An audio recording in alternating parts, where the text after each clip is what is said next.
on this episode of the podcast. It's the end of an era for the biggest gaming convention in the world. A cute purple dragon finds his way into our systems and our hearts. We got some Xbox One rumors floating about. I may have found the best version of the best-selling puzzle game of all time. And with the holiday season fast approaching, we talk about what we are thankful for. I am thankful for the Game Tasty Show right here. Yes, we can officially announce it's called the Game Tasty Show. We've rebranded, we've reloaded, we have re-upped, we have a new name. Brought to you by NerdBacon.com, the tastiest place to get your gaming fix on the internet. I am Jeff Roth, editor at NerdBacon.com. I'm Dave the Watchman, COO and news director, and so many other different hats at NerdBacon.com. And I'm Level Up Justin with NerdBacon.com. And we're live at twitch.tv/NerdBacon, YouTube, oh God, YouTube.com.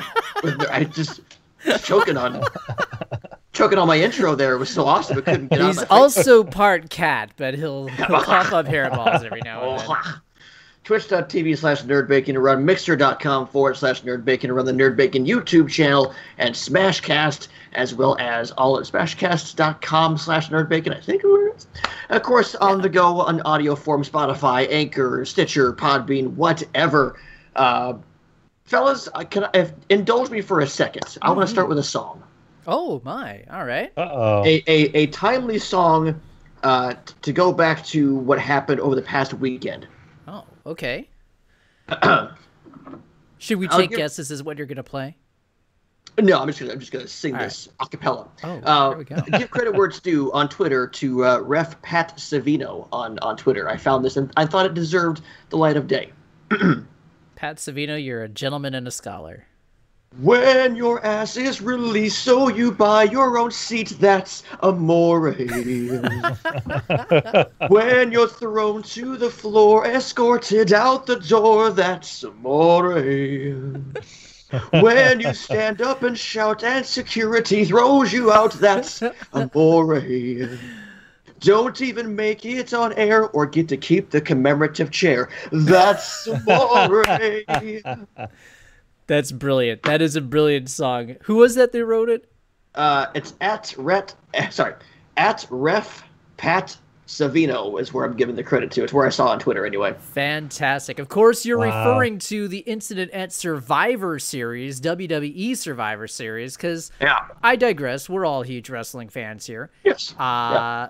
Enzo Amore, the former tag team specialist, he was like he and Big Cass were the future of tag teams. Yep. Enzo, everyone hates him in the locker room, and then this guy gets accused of sexual assault and gets fired. Charges were dropped. I was getting to that, but he gets fired by the WWE. So that was all several months ago. But Sunday night, the dude buys a ticket to one of the big 4 pay-per-view events of this year for the WWE, starts standing up and cutting promos during a match in the crowd, and then gets booted out by security. Yeah, it was during the AOP versus the Bar. Now, match. I am confident that they're going to have to pull copies of Webster's off the shelves so they can redo their entry for the word class act. Probably, yeah. Yeah. Just how you doing? He bought like the Beatles wig, and I guess he was putting out flyers for an upcoming rap show he was doing in the parking lot. I think he had people he was giving out flyers to people's, like when you go to a show and you walk out and you see this flyer underneath your wiper or something. He was doing that. Who doesn't love that? Right, exactly. Please touch my car and put stuff that I'm never going to see again. Oh, jeez. Apparently, everybody was upset. Of course, no one talked about it except his ex-girlfriend, Liv Morgan. But other than that, they really hushed on the whole thing because I don't think this is a work. I think this is a legit shoot. Yeah, I mean, I was kind of playfully spitting that, hey, maybe it's a work because it was the same security guard that took him down that also tried to stop Gronk, the football player, from his planned entry into like the Andre the Giant Memorial Battle Royal at one of the WrestleManias a couple of years ago. Right. So she was not aware that that was part of the show. Okay. My thing is, why do they have like traveling security? I thought security was handled in each city. They have like the venue zone security. They have both. Okay. I assume that's for insurance reasons.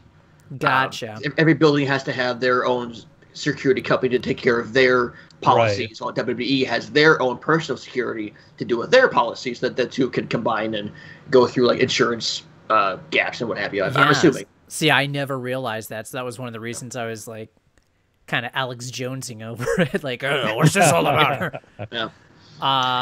But yeah, that's, I mean, what a class act Enzo Amore really is, to go ahead and try and disrupt the show for his own purposes. Did you watch The Office? Yes, I've seen it. Yeah. Okay, so you remember when Andy Bernard gets fired, and then he shows up at the fundraiser gala thrown by Robert California. Yes. And he's like trying to put on this big show. Oh no, I'm fine, but he's really a train wreck. Right. That's what this is. That is what this is. Enzo Amore is now I can't think of his name. Because didn't his shirt say "I'm doing great"? Yeah, his shirt said "I'm doing great." Really? I thought he was wearing his "How You Doing" shirt. Well, it looked like that, but I think it says "I'm doing great." I'm doing great. Yeah, but it was just in the "How You Doing" font. Andy Bernard. Huh. He is now Andy Bernard. So you know what that means? That means in like a year's time, he's gonna be like the Raw GM. Right. Yeah. If it follows Office plot logic, that's what's got to happen. The 205 Live GM. Right. Now he's going to replace Rockstar Spud at some point. Right. Because now Rockstar Spud's with AOP. He's with AOP? Okay, so somebody's got to do it. Well, yeah. So because he changed his name to Drake Maverick, became the commissioner or whatever of 205 Live, is still technically the commissioner of 205 Live, but is now also the manager of Authors of Pain, who is the Raw Tag Team Champions now. Right. So Paige is your SmackDown GM right now. Yeah. Yep. So do you think he should go in the entry for classy, or do you think he should go in the entry for role model? Because I feel like this is what anybody who's fired from a job should do. Obviously. Show up my job with the shirt says I'm doing great. Right. Stand up on a chair. Should be certified G, I think is how it's actually. Yeah.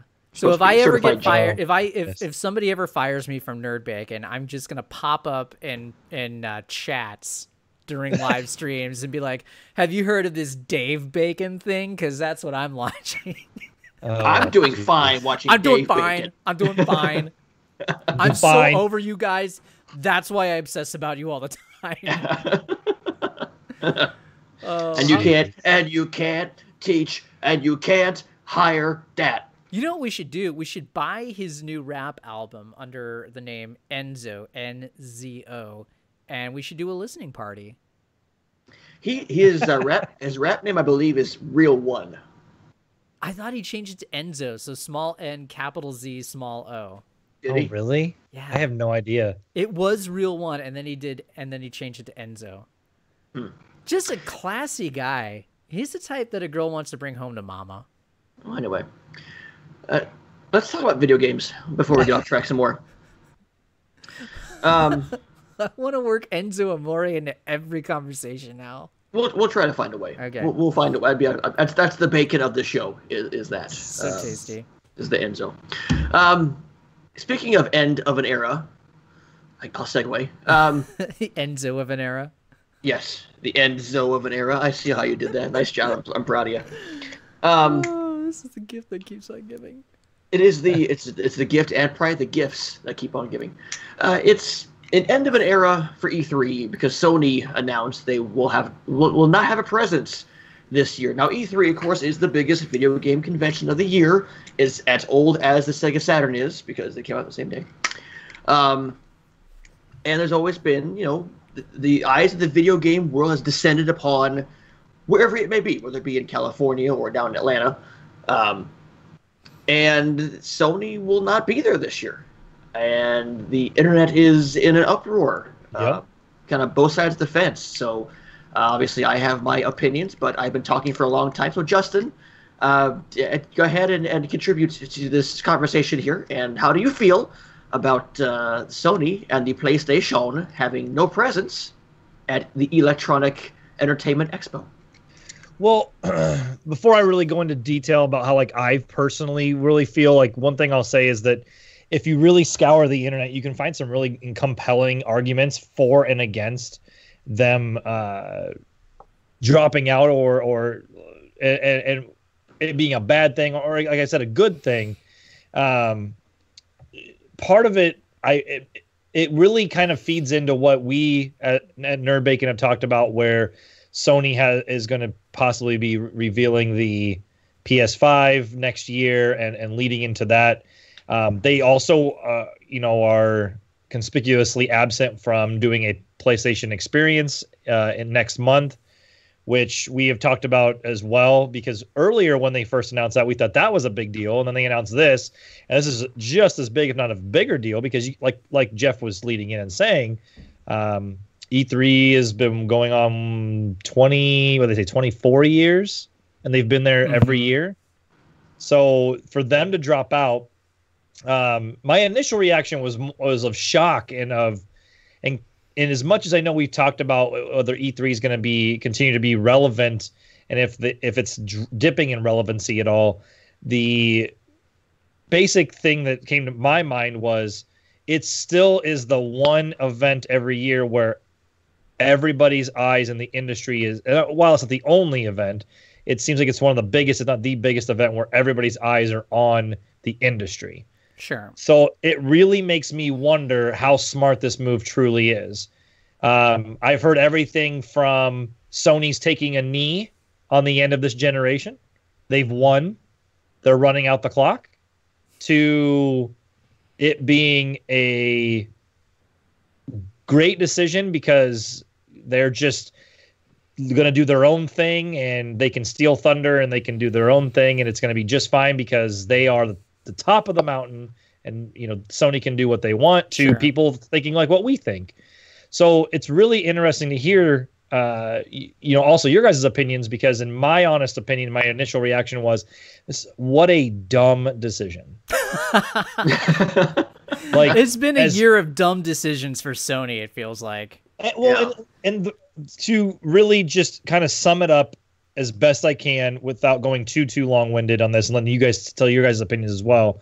Sony has, without a shadow of a doubt, won this generation. If you want to go on like a win-lose, it doesn't really even matter. I try not to do those, but they are ahead and comfortably so, and there's not going to be a change in that. I get it.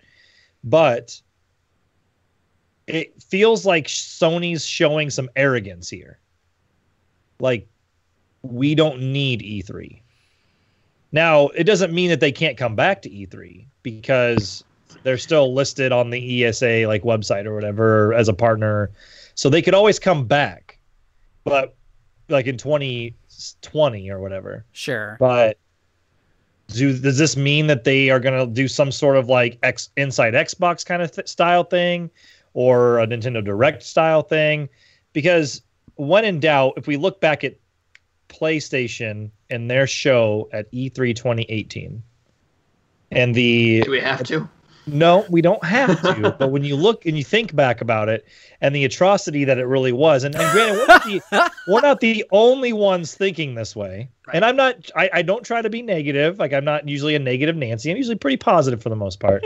When we look back on that, all three of us were like, what the hell are they doing?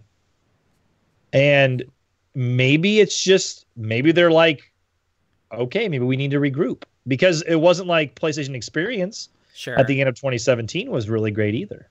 Right. So maybe they're just taking a step back. But yeah, that's kind of my initial take on it. This is a really dumb decision. My initial thought was obviously shock. I'm still kind of shocked about it. I mean, this is like Thanksgiving without the stuffing, really. Right. Yeah. I was also worried that my scathing criticism somehow struck a chord with Sony. Not really. But yeah, it's, I think Justin laid it out perfectly. It's a really shocking, surprising turn of events. Because regardless of when the PlayStation 5 is launching, whether it's launching in late 2019 or if it's coming out sometime in 2020, there are still a few things left for Sony to show. We still don't have a date for Death Stranding, although I'm hearing we're going to get that at the Game Awards in a couple of weeks. We don't have a date for Ghost of Tsushima yet. We don't have a date for Last of Us Part 2, although, come on, that's a PlayStation 5 game. Here's the open secret, in case you haven't been following us and you're just tuning in. Last of Us Part 2 at E3 2019, that wasn't running on a PlayStation 4. No. Nope. That was on, like, prototype PS5 hardware. So, anyway, yeah, so they still have some things like that to talk about. They still have Dreams. I mean, that game's been in development longer than Kingdom Hearts. It'll eventually get a release date. Do they have that? That's a dream somewhere. They have that like Enzo Amore has a career. Exactly, yeah. Anyway, but it's a huge blow. I mean, Sony is the leader of this generation. Like you said, they did win this generation hands down. I don't know if it's really them taking a knee, but I think it's like, you know, they're beating their opponent, 60-5, and they're just like, okay, we're not going to try and score any more touchdowns. Let's run out the clock here. What this really messes up for me is, like, what is the timeline for PlayStation 5? I was kind of under the impression that there was no way that this thing is not launching in 2019. My timeline was, all right, so they're laying off a PlayStation experience this year, which means they're gearing entirely up for next year. So we'll have like a February tease where we're going to talk about the hardware, and then like an E3 blowout with the date, and then it launches, last part of 2019. Now I'm not so sure. Without E3 in the mix, the door is really wide open for them to talk about it whenever they want and launch it whenever they want. So they could do a mid-2019 reveal and give more details later. They could do a late 2019 reveal, and that's not out till 2020. I'm not really sure. I still want to say, given how slow things seem to be going for PlayStation 5 at this point, I still want to say that the smart money's on late 2019. With that said, I don't think that it's going to be any later than 2020 at this point. I think our insider Golfing Buffalo is absolutely right. It's late 2019 to spring 2020 launch window for this thing. Yeah. So the other thing I was going to say is, like, what is Sony's absence from E3 due to third parties? I'm glad you brought that up too. Not like the major third parties like EA and Ubisoft, but what does it do to companies like SNK?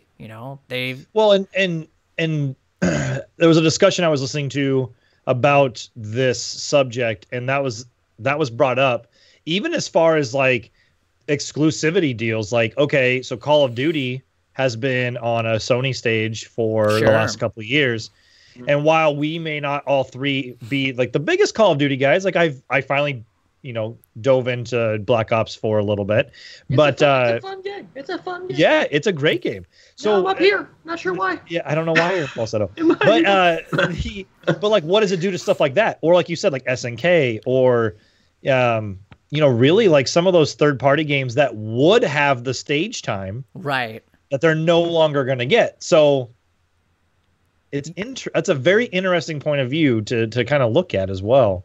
Here's the thing we really need to look at, and that is, like, go to GameStop's website and take a look at their coming soon release list. Like, how is that looking for maybe beyond the first quarter 2019? Okay. Right. That's, we've talked about this numerous times. That's the biggest indication of when new hardware is coming. Once you start seeing that release list line start dropping off, drying out, that's when the new hardware is coming. So exactly, I think we need to take a look at that. Yeah, this is a dumb move. I think I'm with Justin. This shows signs of arrogance, and I mean the football analogy of taking a knee.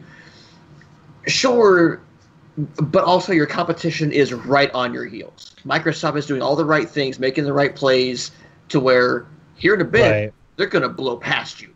So this is almost the tortoise and the hare as opposed to a kneeling, because they're way out in front for now, but so far they're hitting a brick wall, and here comes Xbox, here comes Nintendo.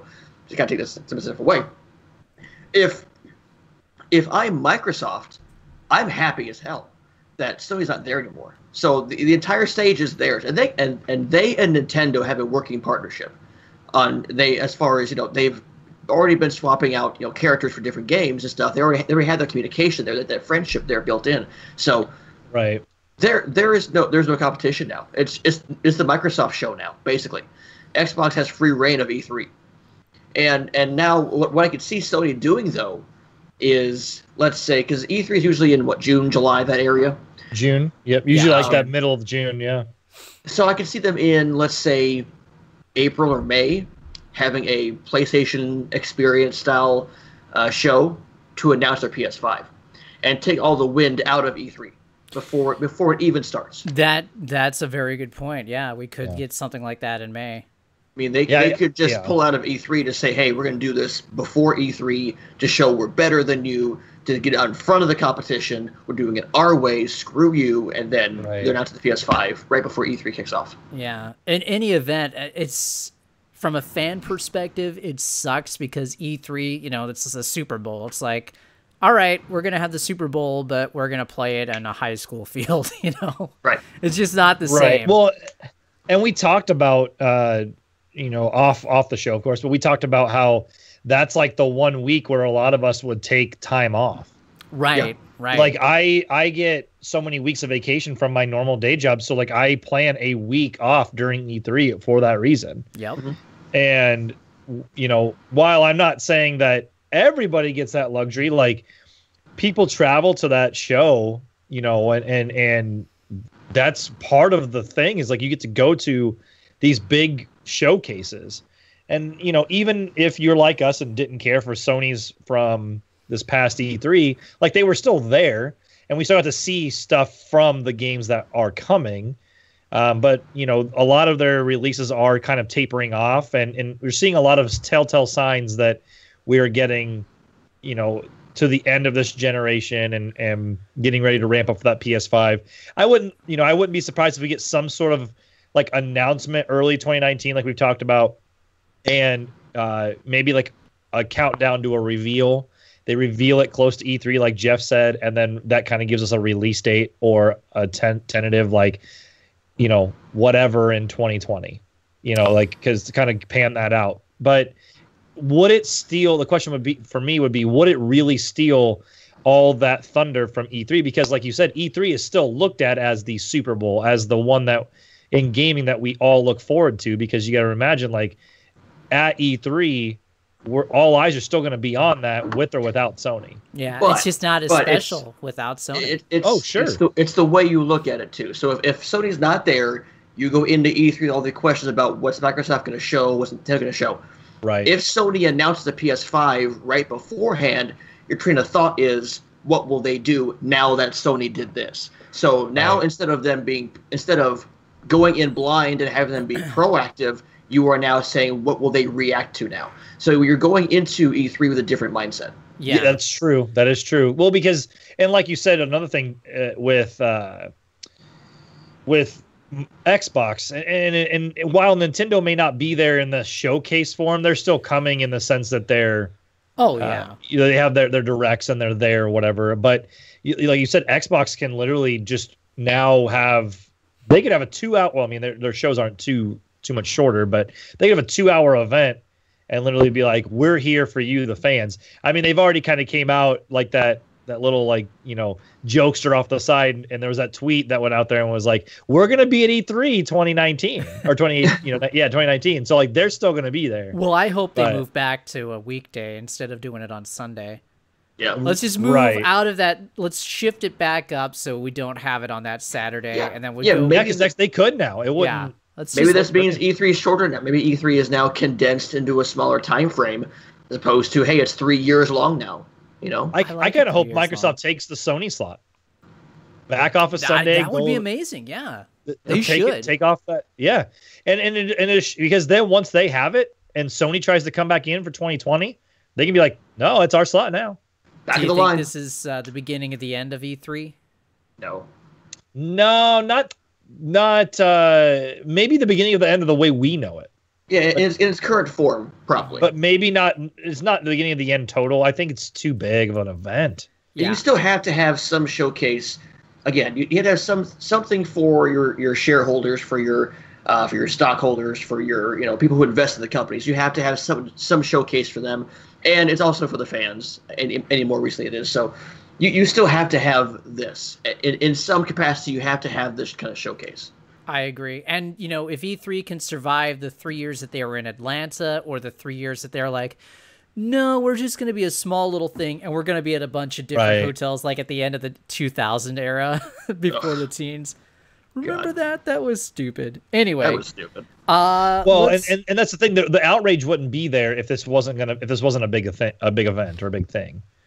Let's segue into some of the latest PlayStation 5 rumors. We talked a little bit about this last week, but then some more rumors came up afterwards. Oh. Yeah, so one of the big rumors that came out just in the past week is that the DualShock 5, remember last week we talked about how it's going to have a touch screen inside, like a touchscreen LCD screen. Now they're saying, it's also going to have a built-in camera as well. Really? Let's see. Yeah. This was on NeoGAF. Sony patents depth camera within a controller. According to the patent, a computer-implemented method for using a controller with at least one integrated camera is provided. The method includes identifying fixed points associated with objects disposed in three-dimensional space using a depth camera that is part of a controller. The method includes analyzing the identified fixed points captured by the depth camera and determining changes in position of the controller based on changes in position of the fixed points as determined from depth data captured by the depth camera. The method further includes triggering an input command when the controller is determined to be in a particular position based on the determined changes in position. And then they provide some diagrams and some links to the patent that was filed with the U.S. Patent Office. Dave, does my controller have a backup camera now? Yes, that's what it does. I'm assuming this is going to be used for AR stuff. That's what it seems like, but taking this and coupling that with a built-in screen, this is too much. This is going to be too expensive. First of all, so we talked about this again last week, but do you think that maybe the controller for the PlayStation 5 is going to offer some sort of portability? With all the features that are being rumored, if any of this becomes true, you have to think it has to. Yeah. At what point do I get my DualShock coffee maker? Hopefully soon. My DualShock Keurig. I don't know. What do you guys think? This seems too much. This seems dumb. This seems too much. Give me a controller and play games. What is this for? I don't need this screen and a camera and flashing lights and freaking turn signal. I don't want this on my controller. Doesn't the Switch Joy-Con have a camera built in? Does it? Does it? I don't think so. I thought it did. It's got an IR. It's got also, it got the sensor built in. I know that. That's more for like motion control stuff. I don't think it does. I don't know. Don't quote me. I'm pretty sure it doesn't. I think what it's doing is I think they're building in compatibility for their next generation VR. That's what this is really about. Probably. Yeah, like a PSVR 2? Exactly. And that's something that was part of the rumors that we were talking about last week, was that they're going to introduce PSVR 2 along with the PlayStation 5, and that's going to be a huge part of the next gen experience for Sony. Right. I don't know. I think they're kind of drifting into Nintendo territory as far as what else can we make this thing do that people may not want, but we're going to give them anyway. Well, it goes back to some stuff that I was hearing after E3, was that Sony was really spooked after E3. And I believe, from what I've heard, they were spooked by Google and they're spooked by Apple. So I think that they're girding their loins, so to speak, for all-out war here in 2019. And then, so that wasn't the only rumor that came out. Oh, there's more. There is more. There's more. Always more. So a user by the name of Ruthenic Cookie. Okay. Oh, that's a very good cookie. This person broke the news that Sony was not going to be at E3. They broke this prior to the official announcement. So this person had some more inside info apparently on what Sony is planning for PlayStation 5. Let me just read this through for you. So PlayStation Experience is returning. Most developers already have development kits for PlayStation 5. Spoiler, it's a monster. Sony is prepping hard for PlayStation 5, and one of the reasons for no E3 next year is because they blew all their load this year, and they have nothing to show next year. They want to show new stuff at PlayStation Experience. As far as what kind of a monster PlayStation 5 is supposed to be, they're saying 4K and 60 frames per second stable at the same time kind of monster. All right, cha-ching. Small reveal, middle of 2019, big one at PlayStation Experience. Plans might change, though. Only thing I can tell right now for specs is Ryzen 8 core. Price is $500. Oh, good lord. Contrary to the rumors that we were talking about last week, this person says PlayStation VR 2 will not have a separate box. Remember, we saw a separate unit that was part of those slides that was... let's see. They're saying no breaker box. It has a camera, and the DualShock 5 is going to have that too. That was corroborated by the patent that we uncovered after this rumor broke. There will be new PlayStation Move controllers. They're also testing some sort of glove to go with the VR. Oh, a new power glove? Power glove. Yeah. Ah, get the power. They were asked about potential launch games. The Last of Us 2, Death Stranding, which we all assumed would be cross-gen. Sure. That samurai game, so that'd be Sucker Punch's Ghosts of Tsushima. Game. And then he intriguingly says the main event. He says that samurai game and, of course, the main event. I have no idea what the main event would be. Release date, it's either March or November. Not confirmed which one it'll be. They say it's coming out in 2020. They want March 2020, but it might get pushed to November 2020. So that is it. The Xbox One X came out at $500, correct? Or the Xbox One X debuted at $500. You can now find deals on it for $400 around this time of year. But the original one, came out at $500. Yeah, the original Xbox One X, the 4K Xbox One X, the Project Scorpio, or even the non-Project Scorpio was at $500. Yes. And so was the OG Xbox One. OG Xbox was as well. Okay. Yes. So I guess that price point is not... If that is the price point, I guess that's not unprecedented, obviously. No, and for what you're going to get for if any of this tech stands true, you're getting a more than $1,000 at least, if not more, in tech that a PC would cost you. So you're probably getting a bargain, but that's where, like, does it have a disk drive? I want this is a thing that I need to see actually in action and see the practicality of this. Because at some point, you can throw all the tech you want to at gamers, and at a certain point, they're just going to say enough. Like we only need this much. You don't have to throw everything at the wall and hope it all sticks. At a certain point, the gaming community will push back and say this is dumb. The light bar on the controller, dumb. Why is that there? There's only one game where I went, oh, that's cool, and that's it. Well, I thought it was there for like the PlayStation camera thing. Like, they sell, but like in the touchpad, why can't you just have a button? Button. I agree. The touchpad really was a cool idea, but yeah, nobody ever really used it.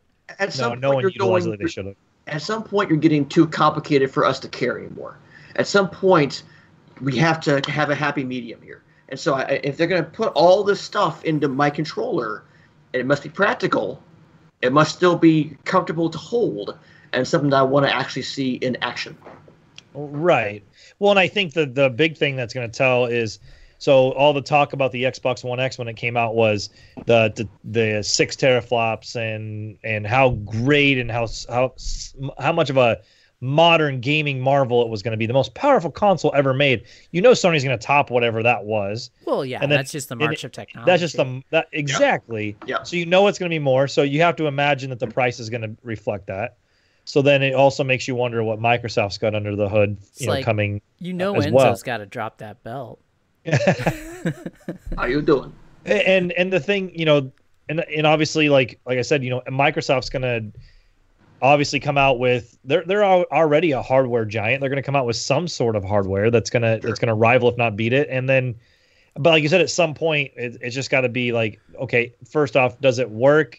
And second off, how many iterations do we need? We don't need, like, they're going the way of the cell phone essentially. Mm-hmm. And then you also got to think like, okay, well, but games. Exactly. Sony doesn't have that issue right now, and Xbox has that issue right now. Where are we looking at with going forward? Like, is it going to continue to be like all about hardware and less about software? Because I'd rather have the hardware I have now and have more games than like have to shock out more money or shell out more money. Right. I love God of War. I don't need Kratos to look any bigger or more defined. I just want to play God of War. At what point am I playing is it like the movie Gamer? Am I playing Gerard Butler? I would like to be Gerard Butler. And at what point am I like, hey Gerard, I'm playing you now? At least get one of his paychecks, I guess. Yeah. But you're right. I mean, it all comes down to the software, and you're right. Sony at this point has been doing very well on the software front. Microsoft is not, and that's why I feel like Sony will end up launching first for this next generation, because Microsoft is still in the process of acquiring studios for their next generation machine. Right. And it's going to take those studios at least 2 years. So, let's say Ninja Theory gets a game up and running quick. They were just acquired last year, so they're not going to have anything ready until 2020. Well, and kind of in a way segueing off of that, but also talking about that, I'm not going to go into the next topic, but I found an article from earlier today that actually talked about how Microsoft acquired another big name, and the big names of these, different developers and producers from other companies are starting to pile up. So they just hired Drew Murray from Insomniac today. Oh, wow. I didn't see that. And that was announced this morning. And while he didn't work on Spider-Man, he was with Insomniac for 10 years, and he did work on a game that we all do love, even though it didn't have the commercial success, and that was Sunset Overdrive. So on PC right now, by the way. Yeah, that's correct. So he is. They also, and that's for the Initiative, I believe, is where he's going. So he's going to the Initiative. The Initiative also hired Rockstar Games veteran Tom Shepard, who is the tech director for Red Dead 1, Max Payne 3, and Grand Theft Auto 5. He also worked on Midnight Club 3 and Midnight Club Remix during his 11 years at Rockstar. And then the other high-profile hirings would be Red Dead Redemption 1 writer and designer Christian, and I'm going to murder this last name, Cantamesa, along with God of War lead producer Brian Westergaard. And they also hired Dan Newberger. He was with Crystal Dynamics. Blake Fisher. He was a publishing lead veteran for 16 years at Microsoft. And Annie Lohr, who was a recruiter at Respawn and with Snapchat. And then Lindsay McQueenie, who was with Google, Crystal Dynamics, and 38 Studios. So they're bringing in some high-profile names, but Dave brings up a good point.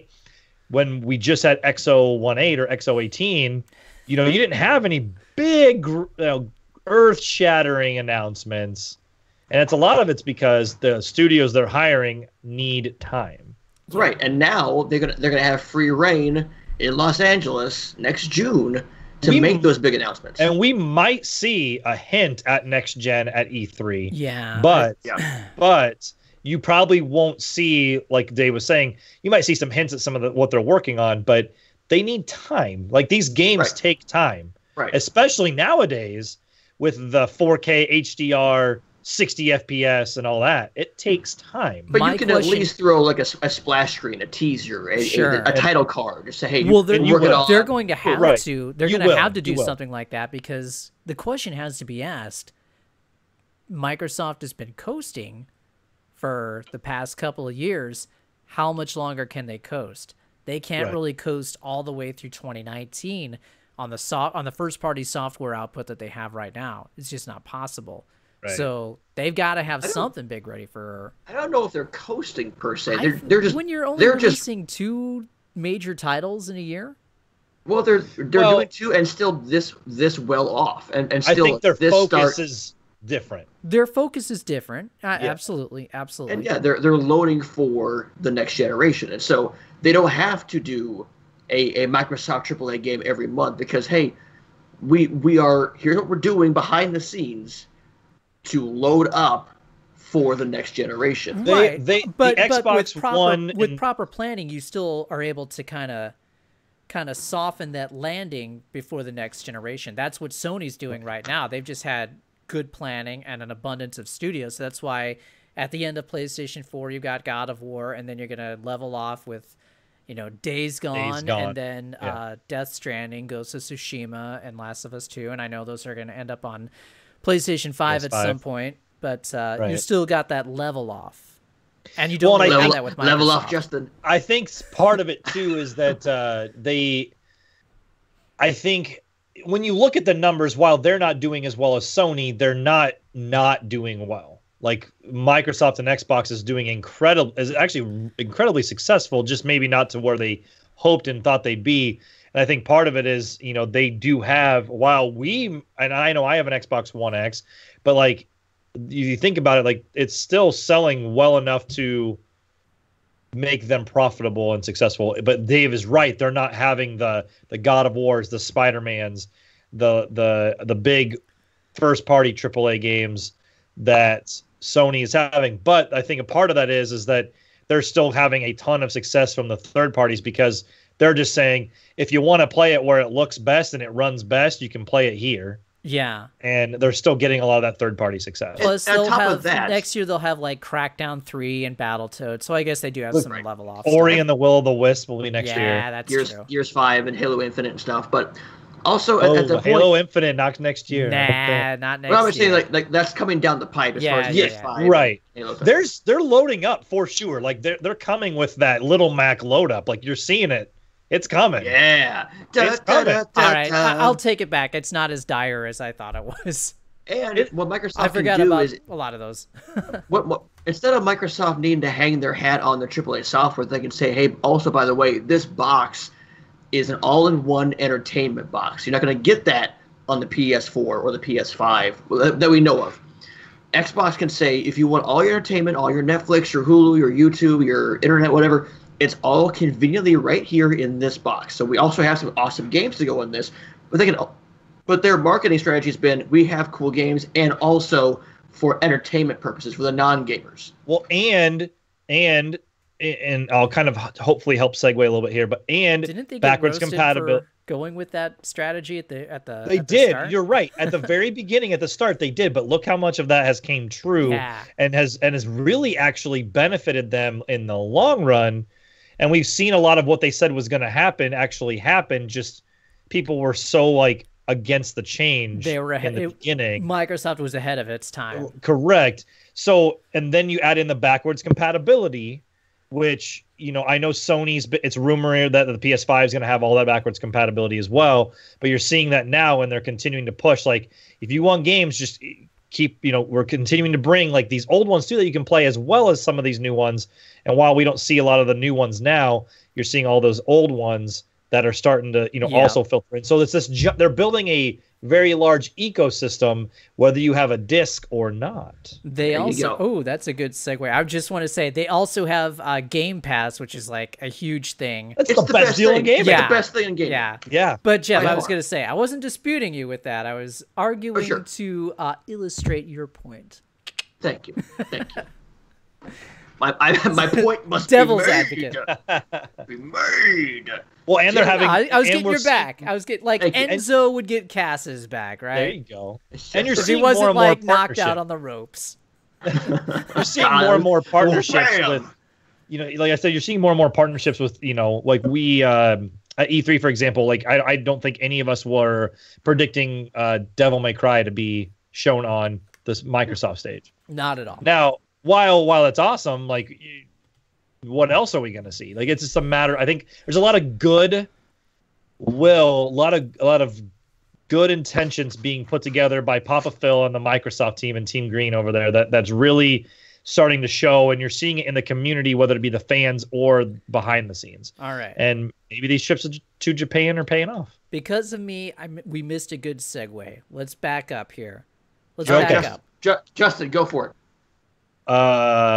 It was Xbox bringing you great content, whether you have a disc or maybe discless. Oh, funny how you would say that, because the rumors are out there. There's an Xbox One model that could potentially not have a disc drive. How's that? I love it. Love it. Yeah, right, so this broke on Friday as well, that Microsoft is going to introduce a new model in 2019 of the Xbox One hardware that will be sans disc. Yep. So now, everything. Yeah, go on. It was broken by a Twitter user. I'm trying to remember what it is. I know we follow him, like B Sams or something like that. I can't remember what it was. Oh, Brad Sams. Yeah. From, I think it was Brad. Thurrott.com. So he brought. Just for people who don't know, Thurrott.com has been like at the forefront of reporting on Microsoft's next generation plans. They broke things like they broke what the code name was, Scarlet. Yep. They broke that it's going to be in multiple SKUs when it launches. So they've been at the forefront. And then Friday, Brad broke that Microsoft will be launching a discless, an all digital version of the Xbox One hardware. I love the choreographed segue, Broadway girl. Well, we are actors. we rehearsed this, not at all. But the improv troops kicking in. CXP, I want to get involved. Anyway, this coincides with the fact that Microsoft's releasing this Project Stream stuff. Well, let me kind of help you out, Jeff, a little bit too. So thank you. Please help me. I pulled up an article. I pulled up an article from Eurogamer that kind of reported on this. So Matt Wales over at Eurogamer. So he basically this is all the facts that are being put out not all the rumors, I guess, not facts. All the rumors being put out about the next Xbox One possibly coming in 2019. But like you said, Thurrott, Brad Sams over at Thurrott. Talking about a discless Xbox One launching in 2019, reportedly launching next spring with the intention to offer a variant of the current console that can be sold at a price substantially lower than it is now. According to Thurrott, the sources claim that the discless Xbox One could be as much as $100 cheaper than the current model, pushing it to sub $200. That's US dollars. For the potential buyers with existing Xbox media, like physical media, Microsoft is said to be considering a disc-to-digital program which will enable purchasers to trade their physical games in return for a digital download at participating retailers. And Microsoft is reporting also yet to decide if this next-gen Scarlet console will include a disc drive as well. So long story short, if you're someone like me, I have an Xbox, I have a ton of physical hardware because I'm not completely digital yet. I can take these discs and trade them in, and they're going to give me a code, and I just own the game at that point. Own the game. It's some extra work for us to do, but this thing could be quite cool. This thing has some potential, not only be at a price point that is easy for gamers to swallow, but the fact that you get the entire library, and you're just downloading it, streaming it, like it's the Netflix of gaming right there. They're going to be launching that at $150, I bet. And one note on that as well. So Thurrott also reported that while Microsoft also understands that a sizable portion of its users do prefer to buy physical games and not download them. Sure. For that reason, a revised version of the Xbox One S, not the X, The S, which is the one that will launch in 2019, will include it'll be diskless, but there's supposed to be a revised version of the Xbox One S possibly coming as well with a disk drive. Interesting. So that'll be interesting to see. I don't know about that part, but if it's, I would imagine that the diskless will be the Xbox One S, not the S. This goes into what I've been reporting for a few months, was that retailers like Best Buy and Amazon and GameStop, you notice throughout this past year, they have all ended any type of new game discount programs, like Best Buy's Gamers Club. And they've done this because they get the word prior to anybody else. They get the upper executives and those retailers, they have to get the word on what's coming down the pipeline from the big console manufacturers. And my theory was all of these discount programs, they were getting cut because they're going to, the console manufacturers are going to start pushing all digital. And I'm really surprised that they're going with the current gen diskless version, because my thought was that there's at least going to be 1 or 2 SKUs for console manufacturers that release, like PlayStation 5, or I was thinking definitely Microsoft, especially with Brad's reporting that it was coming in multiple SKUs. I was saying that there's going to be diskless next gen versions. I think you're right. I think this just goes right into it. Yeah, I think everything you've been reporting. Well, one, if you haven't been listening to The Watchmen, you should at this time. Shame on you if you're not. but two, like whatever the Scarlet or their family of that next gen, it has to be. There has to be a diskless version. Yeah, it has to be. I think they're testing the waters with this generation. Yes, I agree. They don't want to go in. They don't want to go into a next gen diskless and then have that blow up in their face. Wow. Because then they're screwed. So if they can go in there now, because if it does fail, they can fall back on the proper versions of it. So now they're just testing the waters to see, is this a viable option for us to make sure to have a version of this for next gen? That is amazingly poignant. That's like Enzo laying down some rhymes there. No, but seriously, I did not think about it in those terms, that this was going to be them testing the waters. Yeah. That's a great point. Maybe they've got plans to release a diskless version, but maybe there are some naysayers who are not sure about that. That's an extreme change of thing. Yeah, let's try it with the Xbox One, the current gen hardware. It's not going to cost us that much to produce.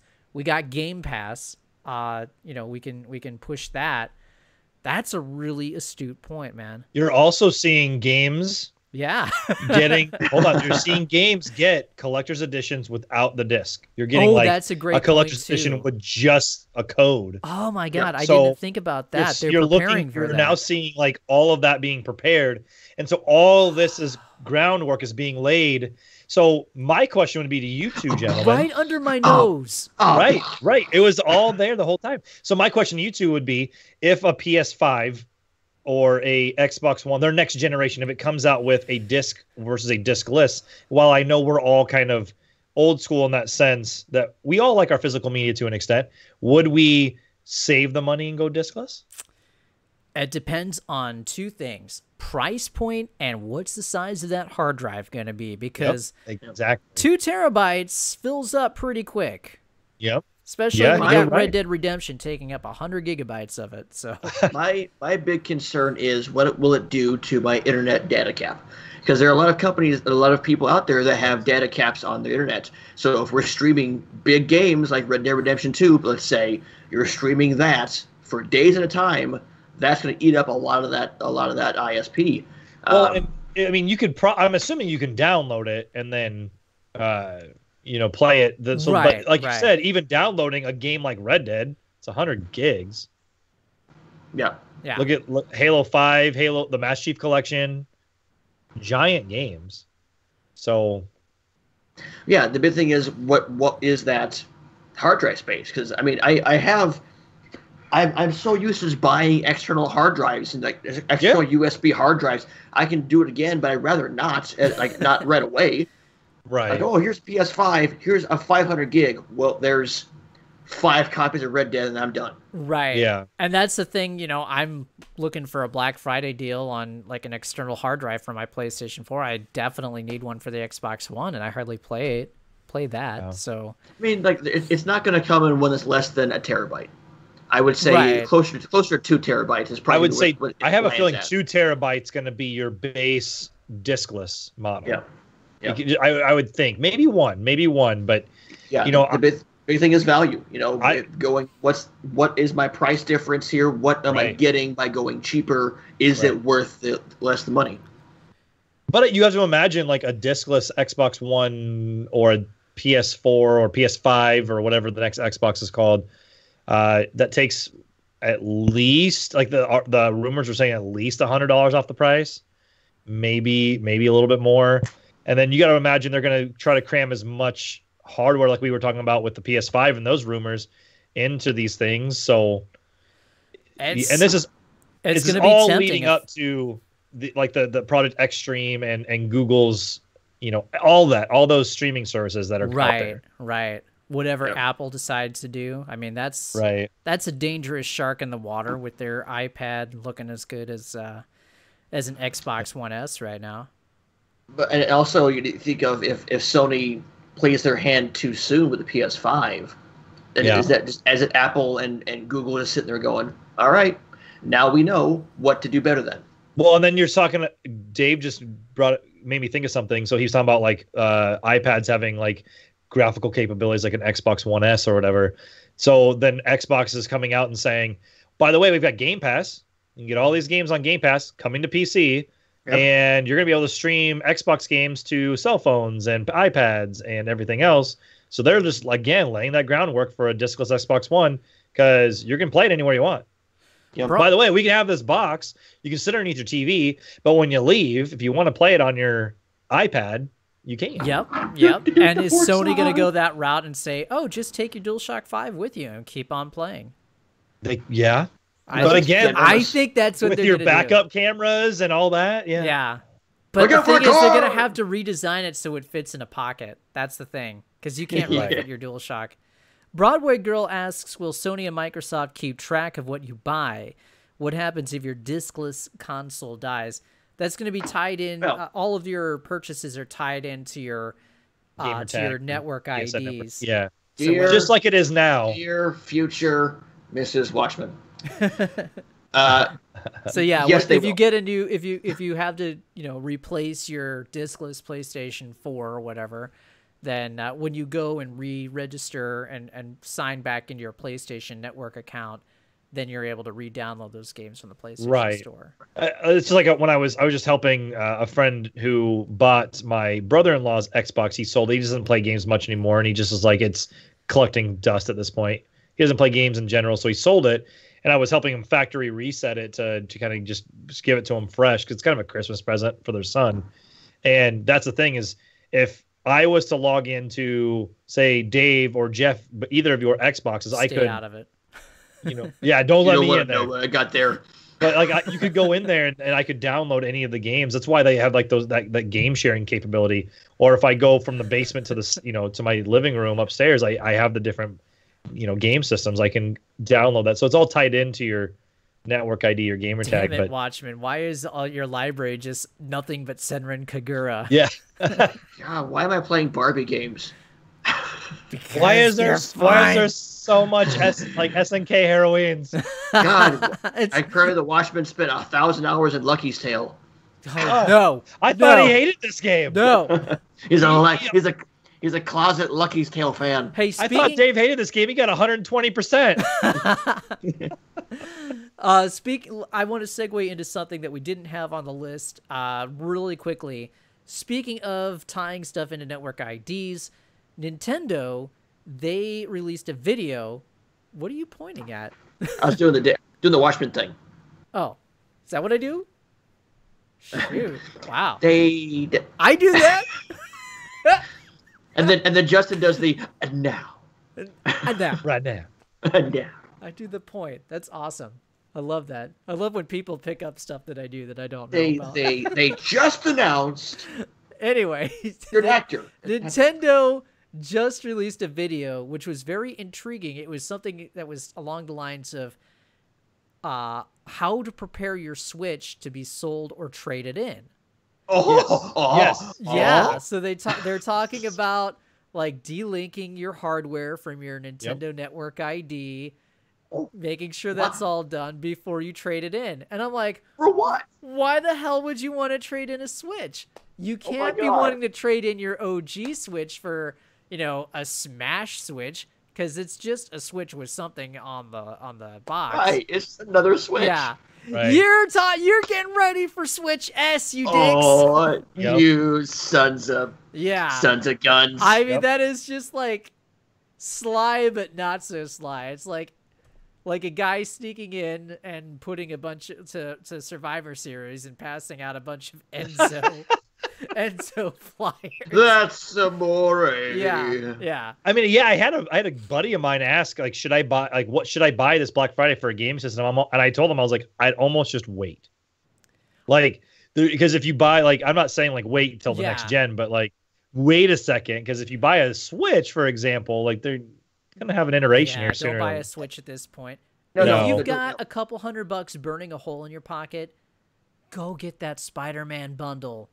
Yeah, $299 $200 for a PlayStation 4 with Spider-Man. It's a terabyte drive as well. Yeah, that is like a steal. I that's a PS4 Slim, right? I think it's sold out right now, but it's supposed to come back in stores later on this week, according to Amazon. Yeah. And that's such a good game. It's such a great game.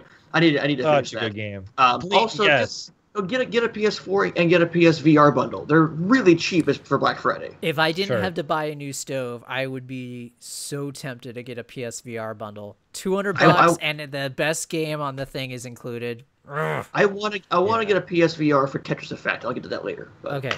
Anyway, so what do you guys think? Nintendo, are they not so slyly getting things ready for the Switch?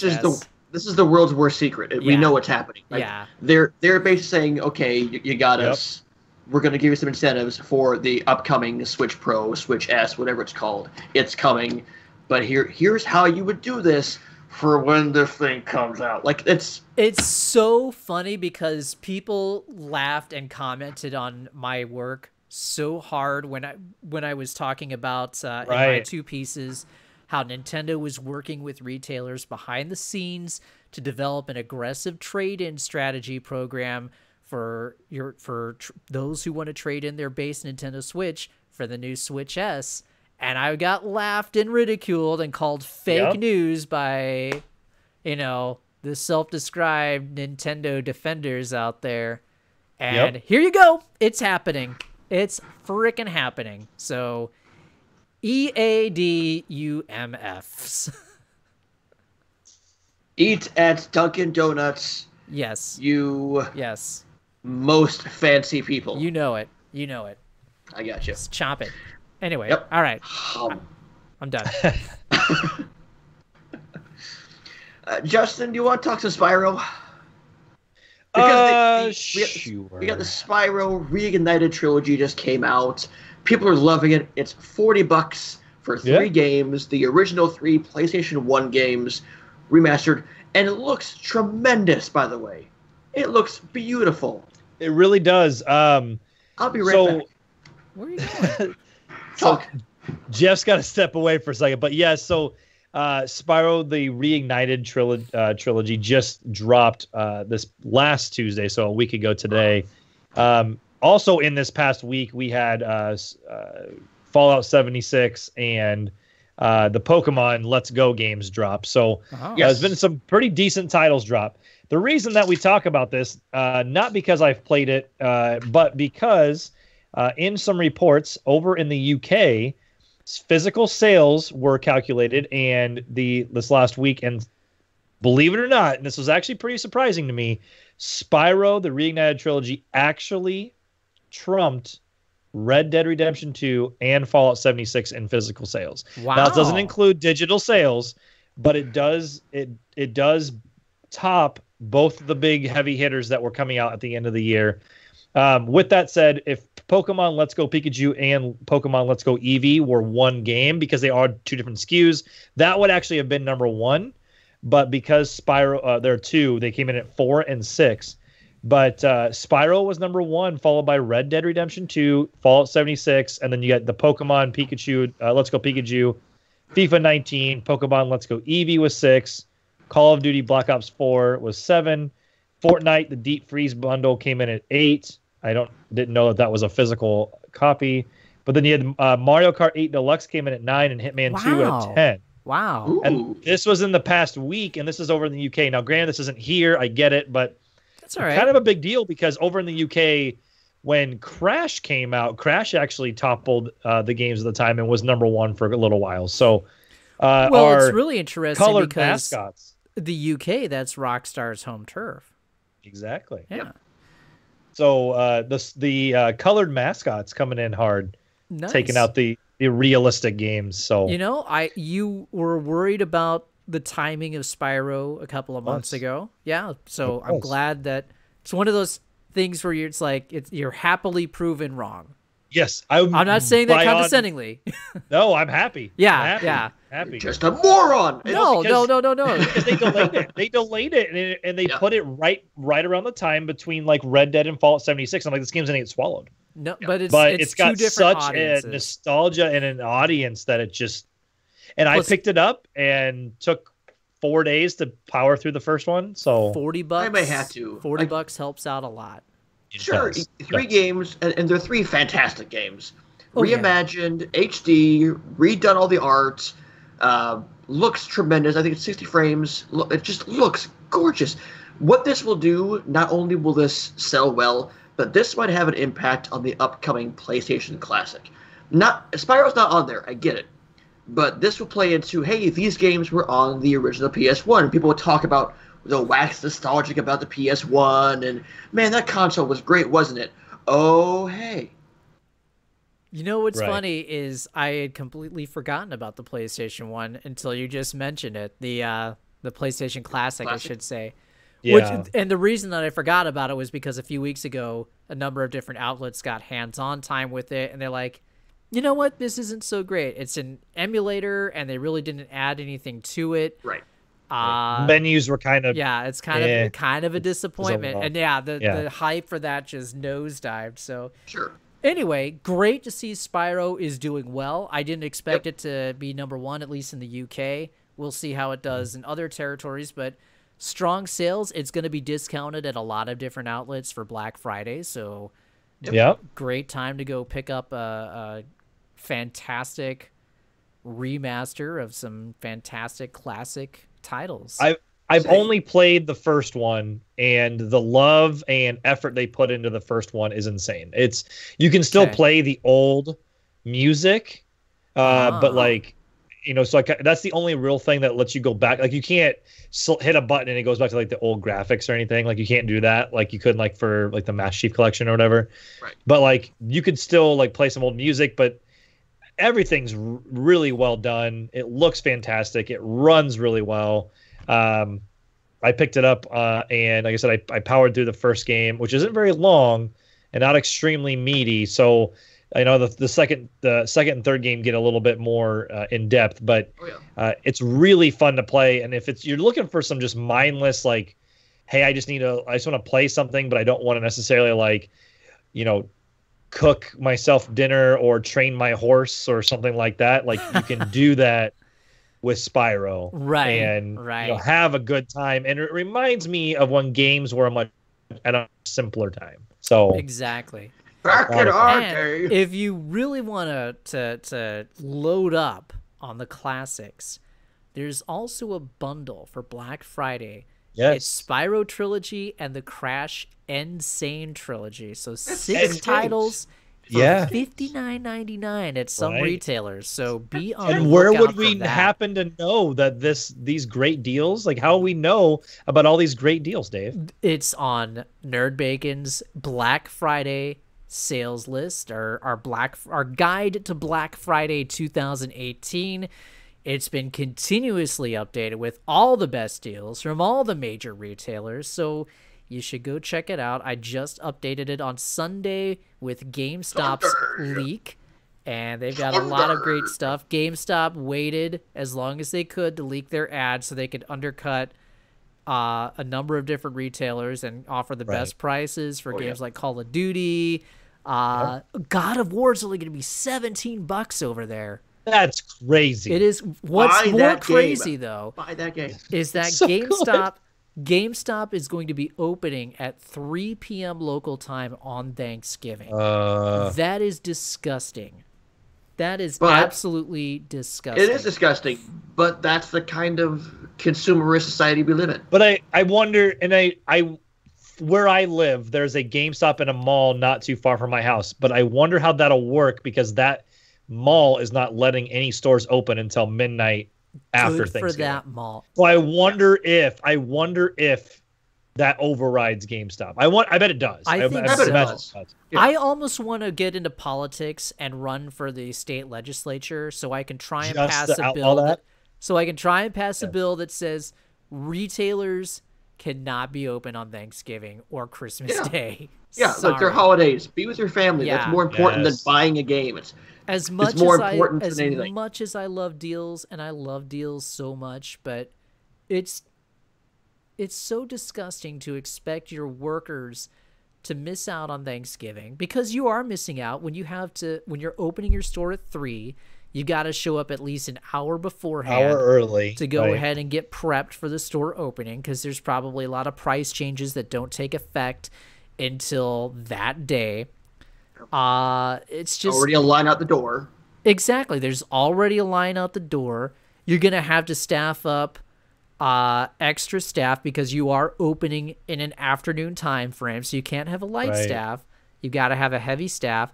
That's asking so much. And I used to be proud of GameStop because, as few as like 3 years ago, they used to say, you know what, we're not doing the Thanksgiving Day opening. I know there are other places that are starting to open like at 10 on Thanksgiving night, but we're going to open at midnight because we respect our workers. And now they've thrown that all out the window. And I know it's a trend that's going across retail. My question is, it's kind of a chicken and the egg scenario. What comes first, the chicken or the egg? What comes first, the demand for retailers to be open early, or retailers just wanting to open earlier? Right. I mean, is there the demand? Is there the consumer demand that says, hey, we need you open on Thanksgiving Day? Or is it just retailers trying to one-up each other and open at earlier and earlier times and create more of a frenzy? I think, just my personal opinion, I think there's a little bit of both. I mean, I don't think the demand is much there as it's just them playing who's got the bigger ego. We'll go with that. I do. You know what I mean? Like, I don't... none of us are going to rush out to a GameStop or a Best Buy or a Walmart or a Target at 3 p.m. on Thanksgiving. Jeff, you're probably right, because on Thanksgiving Day, I'm going to be spending it with my in-laws and my 7-month-old baby, and probably in a turkey hangover or whatever we eat. I'm watching the Bears game. Okay, that's what my priority is. The Bears game. And there's football on, so I'll probably watch some football. Yeah. I'm probably going to take my computer and probably play. I don't know. I've been having an inkling for Street Fighter lately, so I'm probably going to play some games. And then I'm preparing for Black Friday, which I'm not shopping. Instead, I'm getting up and going and cheering on our local college football team and watching and freezing my balls off and watching them whoop Nebraska at 11 o'clock. Yeah. But besides the point, what Dave's got a good point in the sense that why are these retailers consistently opening earlier and earlier on Thanksgiving Day or Christmas Day? We don't need it. We don't need it. Just close. Well, the Alex Jones side of me says that it's all a plot to dilute the meaning of Thanksgiving and make it no longer a holiday about giving thanks, but it's just a retail holiday. It's just the same as any other day, and it's just the same as, it's a holiday about shopping. Right. Well, now I'm not saying that in seriously. No, right. No, Black Friday. Right. While not a holiday, it has that stigma and that reputation of being a day for shopping. Right. Thanksgiving it has a dot on my Apple calendar. It has the holiday dot for Black Friday. For Black Friday. It's not an actual legal holiday. Like, the banks aren't closed. Other businesses aren't closed. Yeah. But Thanksgiving is the holiday, and whether however you celebrate Thanksgiving, however like do that, like if you want to shop at 12:01, like or Black Friday and that whatever, fine. Do you I worked in retail? I never thought it would get to this point, though. Me neither. Like, me neither. I All thought, the years I worked in this retail, is bad enough that we're opening at 12:01. But you know what they say? There's the old saying. It's like they're just going to do it earlier and earlier each year until they're just going to be open all day on Thanksgiving. And I think that's right. I mean, how long until stores are open all day on Thanksgiving? Oh, 10 a.m. We'll be open. Yeah, JCPenney's is opening at 2 p.m. That's crazy. Yeah, I would quit. That's exactly. I would quit. They must be. I mean, they have to be doing holiday pay at least double time, right? At least. I think so. At least time and a half. Right? I know when I worked in retail, like for the mall, we opened at midnight. We did. I think it was holiday pay essentially. But if you're open on Thanksgiving Day, you have to do. Like you have to compensate them at least that, if not more, because like you said, they're missing out on family time. You don't get family time back. Right. I'm not going to slave away from you and sell. Like I don't need to sell like this Rachel Ray pan set because I work at Bed Bath & Beyond. Especially when I'm not on commission. Right. Like, get out of here. Yeah. I've done my Black Fridays. I get it. Oh yeah. Look, it's to wrap up. It sucks that they're open at 3 p.m. It sucks that they're open on Thanksgiving at all. But we can't get mad at GameStop. This is more of a societal problem than a GameStop problem. Yeah. And again, like I said, I'd like to get down into the root of the issue. Is it a push from consumers, or is it a push from retailers hoping consumers will follow? I think it's the latter. I really hope that consumers are mature enough to say this is, a bunch of Bravo Sierra. And we're not gonna shop at this time of day. We're gonna, spend Thanksgiving with family and everything. But then again, society is what society is, and I think they're just gonna follow. Yep. Unfortunately. But it creates a conflict with me, and this will be my last point. I'm sorry, but it creates a conflict with me being the one who's done the Black Friday sales roundup for the past 40 years for NerdBacon. I feel like I should not cover it anymore because I feel like in my small way, I am contributing towards that frenzy that I think is detrimental. But at what time? At what point? I mean, at what point is it okay? Like, are you guys cool with 12:01, doors opening, I'm cool with Thanksgiving night? Yeah, I'm cool with 12:01. Same. Yeah. Okay, so at that point, I would say you're okay because you're covering that part of things. It's just like you said, the abundance of them opening as early as they are. There's no need for that. Yeah, the thing is, all these retailers are starting sales online. A lot of them have started sales already. Yeah. There's no need to have people come in the store. Just do a big online sale at 3 p.m. on Thanksgiving. Right, and that can save people, save your houses. Don't hurt, because when you get a bunch of people in a group fighting over property, someone's going to get hurt. Someone's going to get into a fight. Someone's going to die. Someone's going to get trampled by a broken door. That actually happened. Oh, yeah. But I think at a level they want that. Then we're a bunch of cannibals. We're a bunch of heathens, and we are living in Roman times. Agreed. All right, I'm done with that subject. Sorry. All right. So I hopefully a Black Friday deal that I get is a PSVR, because I have been playing Tetris Effect, which is the newest Tetris game that's out on PS4 only. It is VR compatible. You'll have to play it in VR. Guys, this could be the best version of Tetris ever made, as far as a proper console. I still think Tetris DS is way up there for me, but Tetris Effect is very Tetris meets Lumines, in effect where in the journey mode you play Tetris. Once you get about a certain amount of lines, you switch to a different skin and a different music, and you control the music beats. Every time you turn the piece, when you land the piece, you make a line, you're adding to the music.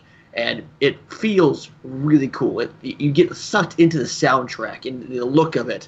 And it's beautiful. I wish there was some sort of multiplayer, but they do this thing where they do weekly event challenges where, like, if the community at large clears a certain amount of lines, you get an avatar, or if you play a certain amount of time, you get an avatar, or you get some stuff you get to keep to show off to the world on the leaderboard. There are tons of leaderboards, and it's $40. It's on PS4 right now.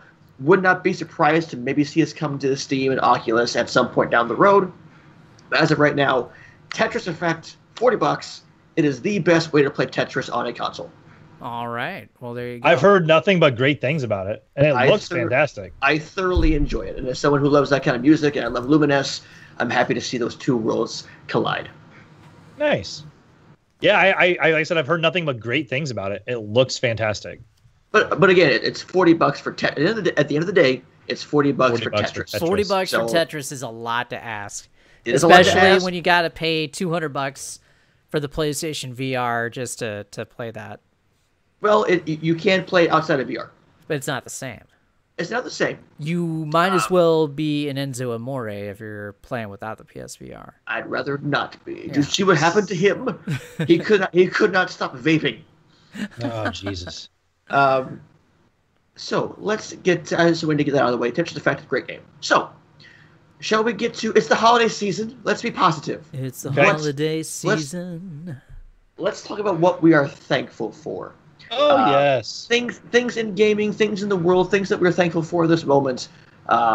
Besides being thankful for y'all, I'm thankful for this auction haul that I got, which I'll get into here in a second. But as Justin throws on his Evo hat, what are you thankful for? Level up, Jay. Not to be corny, but like you said, I'm obviously thankful for you guys. Without you guys, I don't get to have this platform. I don't get to go to things like Evo.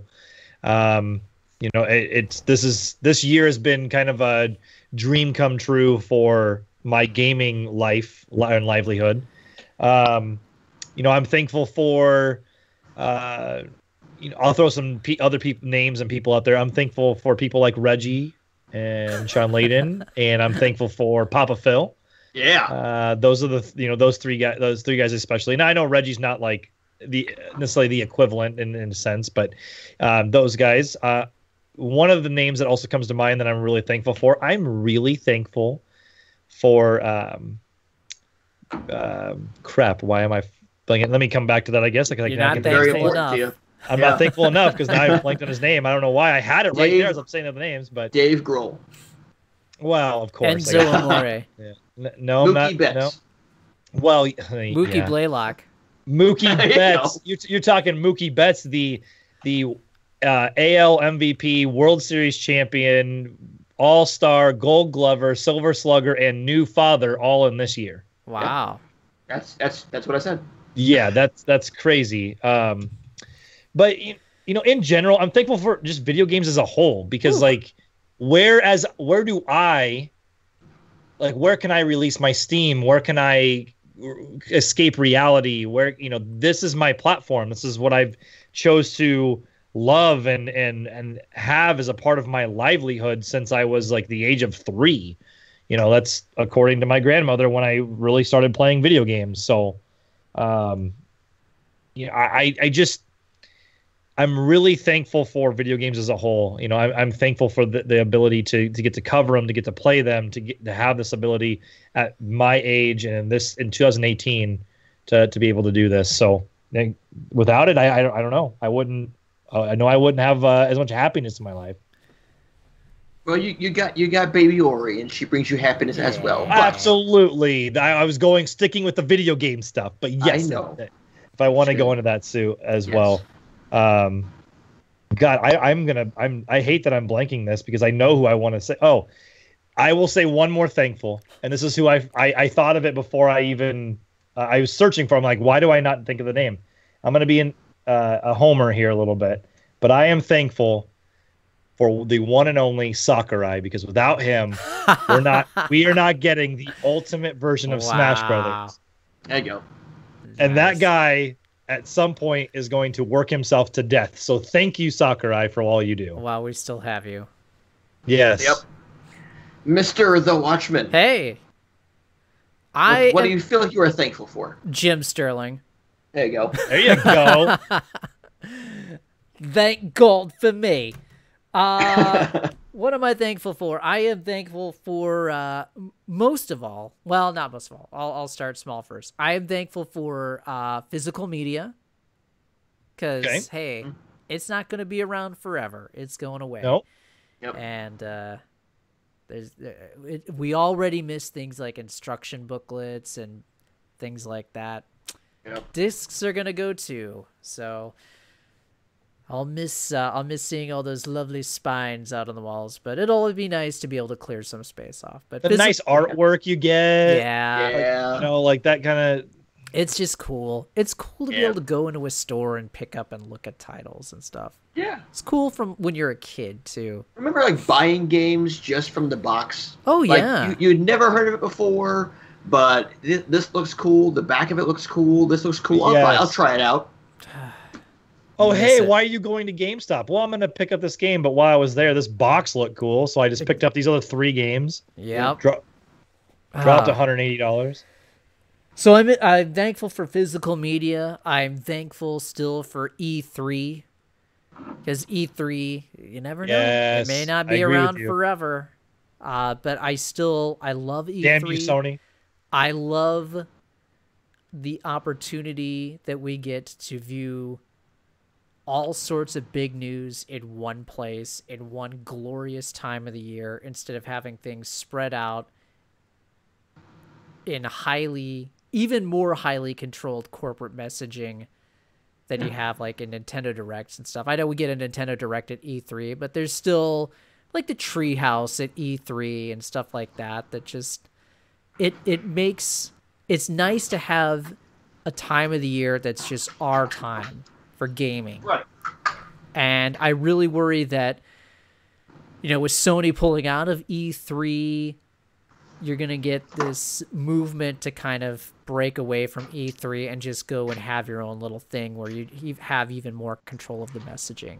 Right. And I think that's just detrimental to the gaming industry as a whole if you have that much control. Look at Apple's events. Apple has their own events, and I know, some of my compatriots would say, no, Apple is the model that everyone should be following. I couldn't disagree with you more. I hate Apple's events. I think all the people at Apple's events are sniveling little hypocritical bastards. Tim Cook seems like the most creepy, condescending son of a bitch in all of technology. He speaks to you like you're a 5-year-old, retarded monkey on stage. And I don't want to see the gaming industry move towards more of that. Wait, were you talking about the Blizzard conference? I'm just kidding. I digress. I'm using really strong language, and I know I'm going to offend a lot of people. But you know what? I don't care. I'm old. So I'm thankful for kind of the unpredictability of E3. It's cool. I'm also thankful that we still have single-player experiences and everything is not moved over to games as service. Yes. As we've seen with games like Fallout 76, which is the huge steaming pile of turd. That's not true. Come on, dude. Why is this selling well? It's just getting review bombed, okay? It's just people wanted Fallout 5. It didn't happen. They all got a butthurt. Why is this I'm not saying it's great. I'm not saying it's great. I'm not saying it's great. I'm not saying it's good. I'm not saying it's great. It's just getting review bombed by people who just wanted Fallout 5 and got butthurt. No, that's all I'm saying. Not. It never got a chance. I'm not playing it. I am not playing it, and I don't know it, but I do know that the Fallout fans can be very angry, and they're taking their anger out on the review boards. Moving on. No. The Metacritic and OpenCritic scores right now from professional reviewers is 46. Ouch. Yeah, that's the pros. So, I love you, man, but you're wrong. Anyway. Statement still stands. It's incorrect. I'm still thankful for single-player experiences, but most importantly, single player, good games or bad, I am still thankful for all the people who pour their time and energy into creating these games. And some games like Fallout 76 don't turn out so great. Some games like Spider-Man and Red Dead Redemption 2 and Spyro Remastered Trilogy are freaking masterpieces. Whatever the case may be, these are still the products of hundreds of people who come together and pour hundreds of hours a week, individually a week during crunch times, into creating this entertainment for us. And that is just an incredible force of will for people to get together and do that. So whether you're producing a good game or a bad game, thank you for getting in there and producing a game, because without you pouring in all that time, I mean, none of this is possible. So hats off to everybody at Bethesda. Hats off to everybody at Rockstar. Hats off to everybody who's produced a game this year. Just thank you for doing what you do. And, you know, like I said, we love you. That's just it. So, I don't care if you produce Super Lucky's Tale. We still love you. Okay, no, let's not go that far. Let's not go that far. We must draw a line somewhere. No, actually, I do. Those people, thank you for producing that game. It's Microsoft's fault that they didn't produce a Conquer game. Oh, man. Shefferoth, what are you thankful for? Well, besides all of that, I'm thankful for the streaming platforms. For not like when I stream, making connections with people who I would not otherwise make connections with. I mean, if Kiko's on here, then I know we're being viewed in Australia. That's mind blowing to me. I have people stopping in on my streams from, you know, Europe, from the Netherlands, from Scotland. I'm like, people are watching me in different countries, and I'm making friends that I would never know existed. And if I want to watch a certain game, boop, I'm watching somebody play a game and talking to them. That's cool. Like, this whole thing, while it has its negatives, as everything on the internet does, there's still a lot of positives in that community. Yeah. I am thankful for people who keep the history of gaming alive, which is what brings me to this little auction piece that I have here. Oh. So we have, like, my folks attend auctions as, you know, as you would. And if they have a lot of video game related things, they call me, they text me, they send me pictures and what is this worth, you know, what they have me be the appraiser, basically. Wow. Sure. So they found this load at this little box here at a recent auction last week. Is it a load? So this box went for $30. Okay. First and foremost, Atari 2600 in here. Whoa. Nice. I have not hooked this up to see if it works because it's a hassle to hook this thing up. But all the wires in one piece, this thing, and I have two of like these controllers. I have a couple of the actual like roll pads for Warlords. I also have a copy of Warlords. It came with a bunch of games. That's worth the $30 right there. I won't go through all of them, but I have a copy of Pitfall. I have a copy of Pac-Man. I have a copy of Defender, Combat, Chopper Command. I have like 2 copies of Donkey Kong on the Atari. Wow. My crown jewel here, Keystone Capers. This game is awesome. Huh. But I have a bunch of Atari games in here. It also came with... Put this thing down. It came with a handful of NES games as well. Oh, no. Now, some are like the like Wheel of Fortune and... Oh, sure. Solstice and Iron Sword... But there were 2 in there that caught my eye. Those are all gems.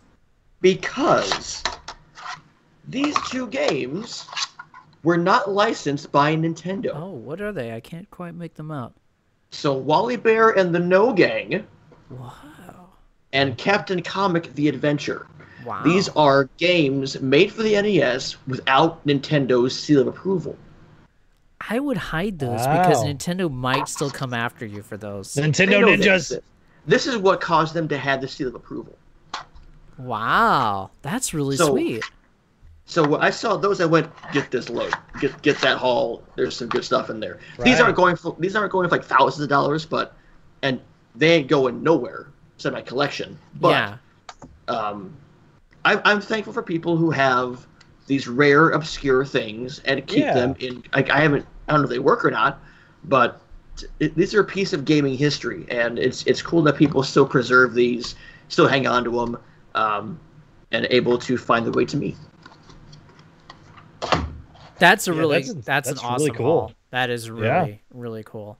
Speaking of which, there's an auction this weekend. Yeah, I've got two segues actually. Segue number one, yes, there is if you live in the vicinity of Iowa, namely Altoona, Iowa, there's a big arcade and amusement auction that is going to be at Adventureland, and the auction starts at 10 a.m. this Saturday.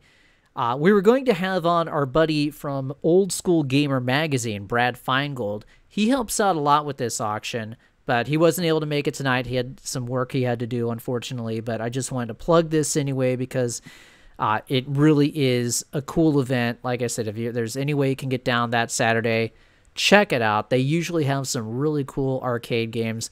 There was one year, I think it was 1 year ago, I was over there. They had this amazing Sega Model 3 arcade game that I had never heard of called Airline Pilots, and it was like this one of those beautiful sit-down ones that Sega did. Multi-screen, had like the big flight yoke and the throttle and everything. It was basically like Crazy Taxi, but you're flying like a jumbo jet. Okay. So, yeah, it was. If I had the space and $5,000, I would have bid on that, no problem. But you can find a bunch of gems, pinball games, all sorts of stuff. So check it out. That's this Saturday. The other segue I was going to do, talking about preserving legacy titles and everything. Did you hear about Nintendo? They won a judgment against the owners of the former Love ROMs website for $12 million. Wow. Now, Nintendo started swinging the hammer on ROM websites back during the summer, so it caused all the major ROM websites to shut down. I think the passage of Article 13, which had to do with copyright laws, it's very draconian in the European Union, also had a little bit to do with it because a lot of these ROM hosting sites are actually hosted in the EU.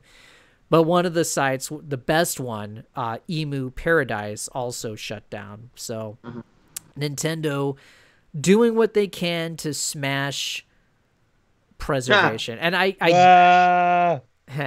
get that it's a fine line in legality because Nintendo does technically have the copyrights to all of their property.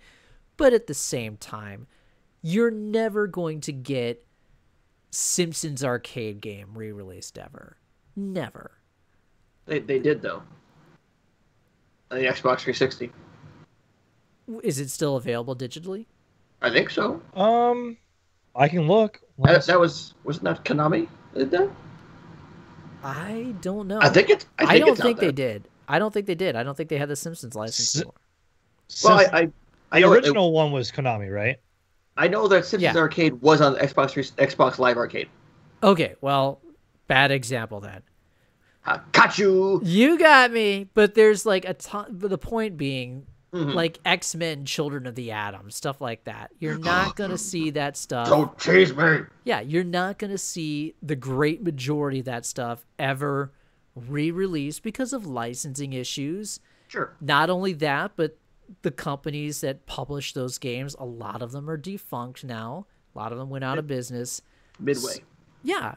So the opportunity to see a lot of those games re-released is just not there. And it's the only way to experience those is through emulation and ROM websites. And now because of Nintendo swinging their junk around, we're not going to be able, we don't get that opportunity. If it weren't for ROM websites, I never would have discovered one of the best 90s beat-em-up arcade games of all time. And I'm saying this without, any irony. Ninja Baseball Batman. Right. Goofy game. Right. Fantastic, though. Fantastic. Yeah. Never got a console release. For as good of an arcade game as that was, it didn't sell. It sold, I think, 40 units total lifetime. Only 40. You can't find the arcade game anywhere. And the thought of that game being lost to history is just terrible. It does look like the Simpsons arcade game was delisted from Xbox Live. Okay, there you go. Yeah. Or like Marvel vs. Capcom 2. You know? You'll never... Right. It would be very hard, I think, to find that game again in a collection. That Capcom really isn't going to be able to re-release that because Marvel may not let them. Their license with Marvel may be expired at this point. I don't know. It's just highly unlikely that game... What was it? Was it 2 or 3 that was re-released right before the Infinite? 3. There was 3, wasn't it? Yeah. They did 3, and they also did the Origins collection that was Marvel Superheroes and MVC 2. There's a combination of those two.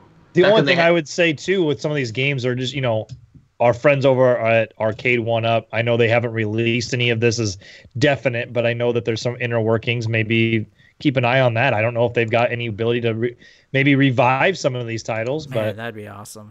Keep an eye on it. Anyway, a beat 'em up game with our arcade machine with the Ninja Turtles arcade and Simpsons and I don't know, X-Men or something. I don't know. Marvel's Capcom Origins. Okay. If Nintendo was on the verge of putting out like a Nintendo Netflix type thing where they were offering a ton of content and a lot of that legacy content, then I guess I could see their point in doing that. But they're not. They have their dopey online service, and they're just drip feeding NES titles, and like they do every time that they start launching, legacy content, they always drip feed the same old NES titles all the time. They're just doing it for the sake. They're going after these sites for the sake of flexing their muscle. Really, it seems right. Like. Anyway, it just sucks. Yes, it sucks. But we're thankful that people can preserve old games in any way they possibly can. Yeah, for those of you who are running ROM websites, we thank you for what you are doing. Yes. There are many more thanks to go around. We just, there's so many people to thank and so little time to do so. So let's get the go-home signal here, boys. Yeah. I will say, coming up for me next week, I did pre-order and pre-purchase. What are you doing? That's the go-home signal. Thank you. I thought it was stealing dirt. No, wait. The go-home signal is the Enzo dance. Oh, jeez. And you can't teach that. Anyway, I did pre-order and pre-purchase Artifact, Valve's upcoming card game. It's coming out next Wednesday, so I'll be streaming that next Wednesday when that comes out. Nice. It seems super complicated, but I can't wait to get my teeth. As someone who's a big Hearthstone fan and a Gwent fan, I can't wait to kind of get into Artifacts. That'll be happening for me. You can find me at twitch.tv/JeffHaroth, and you can see my cool new emotes and my sub badges. Also on Twitter at JeffHaroth, and of course my stuff at NerdBacon.com. The Soul Calibur 6 review is forthcoming once I do more stuff online to see how the servers are holding up. I have been playing Overwatch, been playing Tetris Effect, playing through NBA 2K19. That was on sale for $30. Nice. As of late, played through the story mode Prelude, and stuff kind of hit close to home because they focus on the G League. And as somebody who has been working in the G League for the past 11 years, they have some jokes that hit kind of close to home. So, haha, but also it's review. Yeah. Would you please write a piece about working in the G League and how those jokes hit close to home, like the accuracy of those jokes? Like, it doesn't have to be a review of the game, but that's a great idea for a piece. Well, like the story, I'll be real quick here. The story arc is you start as a guy who does not get drafted in the NBA. You go to China, and you spend some time playing in the CBA. You then get the call to come back home because you think you're playing for the Lakers. You're playing for the South Bay Lakers, the LA Lakers G League team. You get traded to the Fort Wayne Mad Ants. Actual team. Yeah. They're the Indiana Pacers affiliate. So then you move to the Midwest, and you're playing for a Midwestern G League team, which, again... right. That hits really close to home. In a good way and a bad way. but they kind of dump on it to begin with. But then by the end of that part, you go, oh, okay, this is the learning experience before you get to it's a stepping stone. So yeah, it's before you go to the NBA, and it's kind of a cool story mode. One of the best story modes in a sports game I've ever played. Good voice work, good acting. Really haven't been enjoying that so far. So, but yeah, I'll do a piece on the G League in the NBA 2K as somebody who has been in the G League for a long time. I love it. Also, you can buy NerdBacon shirts. The link is below here on the stream. You can buy that. Also, this scroll at the top of the screen is talking about the Video Game Awards, how you're watching that with us, but that will be happening later on in just a couple weeks, right before Smash comes out. Hours before, right? Oh, yes. Yeah, it's actually a crazy 3 days for video games. You've got, as we see at the top of the screen, you get the Game Awards, which is Thursday, what does it say? It's Thursday, December 6th. Yeah. Then you've got Smash releasing that night, and technically out December 7th. And then the kind of funny showcases Saturday, like for us, I think like 11 or 12, maybe a little bit, maybe like 1. And they've announced like 64 different games and presenters at this point. Really? And none of them are us. Really? Just kind of throwing it out there. We might want to keep an eye on that. Because this is supposed to be their way of trying to help fill a void of PSX not being. What time is kind of funny again? I'll have to look it up. Okay, while you're doing that, you can find him at Level Up Justin on Twitter. I don't know if he mentioned that, but that's where Justin is. You can find me at Dave the Watchman, of course, right here on NerdBacon. And as the crawl at the top of the screen says, join us December 6th, 8 p.m. Eastern, 7 Central. We're going to be simulcasting and watching and reacting along with you to the Game Awards 2018. Jeff Keighley, he promises he's like Santa Claus. He's like a little sharply dressed Santa Claus over there. And he's going to hand out some statuettes, and then he's also going to tell us what's happening for the future. And gentlemen, I really feel this might be insane. I think this might be better than E3. I'm thankful for Jeff Keighley. Yes, I am thankful for Jeff Keighley, yes. But anyway, we're going to do a whole prediction show like that week. Yep. That Tuesday will be right here. We're going to offer our thoughts on what announcements we're going to see. And then join us right here, 7 o'clock. Just hang out. We got the whole thing for you. You're not going to miss anything. Just hang out, watch with us, comment. We're very interactive, fellows. You'll have a good time, I promise, or your money back. One other thing I wanted... We'll be drinking along with you. We will be drinking along with you. One other thing I wanted to throw out. Do you guys know what tomorrow is? Tomorrow is Wednesday, the 21st. Yes. Hey, what's up, OG Miner 21? So what is tomorrow, Dave?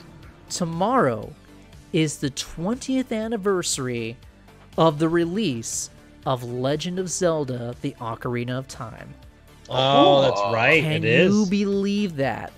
I think we need to do an entire show on games that released 20 years ago this year. Holy cow. Because there are a ton. Wow. Yeah. Oh, did you see the real quick? Did you see the Breath of the Wild Champion Edition get announced? That was the book, right? Isn't it the full game? Like there's like the blue sleeve and the map and the replica glass orb. I didn't see that. I thought that was a book. Oh, I'll have to pull. I'll show you off stream. But yeah, it's the blue that Link's tunic is, and there's a sleeve for it, a picture, and a glass orb, and I saw it's really that. cool looking. It's nice. By the way, OG Miner 21 is the newest Baconeer. Thank you for joining us over on Mixer, and like we said, don't forget to join us on December 6th for the Game Awards. Yes. Also next week for our next week, 2 weeks our predictions. Yeah, so we'll do predictions in 2 weeks, the Tuesday before, Thursday night for the Game Awards, which then is right before Smash is released on Friday, December 7th. And then December 8th, the Kind of Funny Game Showcase is at, it says 10 a.m. Pacific time, so that'll be 12 p.m. Central Time, our time, which the cool thing about that, like I said, they're saying it's going to be like some 64% present a different games or a show, things shown off, presenters. 64 bits of announcements. So 64 teraflops. Yes. I hope it's it does its job. I know they're trying to make it worthwhile as far as taking it over for PSX. So that's also on Saturday. We may be doing something with that as well. Yeah. Are we going to be able to concentrate on the Game Awards with Smash being released that night? Yes. Like, I'll be freaking out. I'm like, I have to go get Smash now. Bye. All right. 30 seconds. Last words here. Thanks for watching the Game Tasty Show. I've got to use this. Thank you for watching the Game Tasty Show, everybody. Don't forget to check out NerdBacon.com, where we all live and work and breathe. And the Black Friday deals are happening. Dave's working on that for the Black Friday deals. Black Friday sucks, but we got you covered as far as the game deals go. I stream at Twitch TV at Jeff Roth. Justin streams at Twitch TV, Level Up Justin, and Dave streams here at NerdBacon. And thank you. We're grateful for you guys for watching. Thank you all for watching. I'm Jeff Roth. I'm Dave the Watchman. And I'm Level Up Justin. Have a great Thanksgiving. Be back here. Yeah, yes. Enjoy Happy Thanksgiving. Eat a lot of Thanksgiving. Food. Go Bears. And we will see you here next Tuesday. Same bacon time, same bacon channel and play. Game Tasty. Game Tasty. Thanks, guys. Good night. Night.